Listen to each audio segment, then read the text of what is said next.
Arestado ang tatlong nagpapanggap na recruiter ng trabaho sa Quezon City. Modus nila na mag-post sa internet ng job opening at saka hihingan ng pera ang mga nag-a-apply. Umaaksyon si Bev Verdera. Nagbibigay pa ng orientation sa mga nag-a-apply ng trabaho ang agency na ito nang datnan ng NBI Anti-Fraud sa isang opisina sa Quezon City kahapon. Pero dito na rin sila inaresto dahil hindi pala sila kinatawan ng kumpanyang kanilang binabanggit. Bali ang modus kasi nitong mga subject natin, ginawa nila, nag-post sila sa internet ng mga job vacancy ng kumpanya.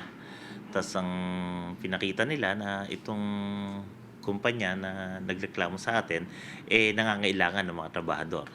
So nangyari, may mga applicant na nagpunta sa office nila, nag-inquire, tapos nag-orient, tapos parang hiningan sila ng mga processing fee o medical fees. Nabisto ang kanilang ginagawa matapos na magreklamo mismo sa kumpanyang kanilang pinipeke ang mga naloko nilang aplikante. Hindi talaga authorized na yan.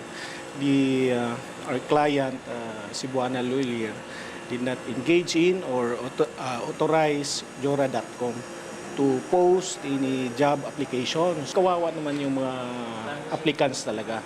Hindi lang dahil siniraan nila yung Cebuana, pero yung mga applicants din na galing pa sa provinces.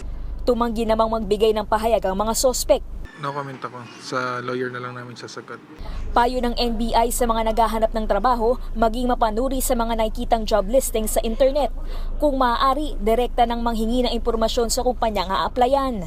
Nahaharap ang mga sospek sa kasong estafa, identity theft at paglabag sa cybercrime law, intellectual property act at business names law.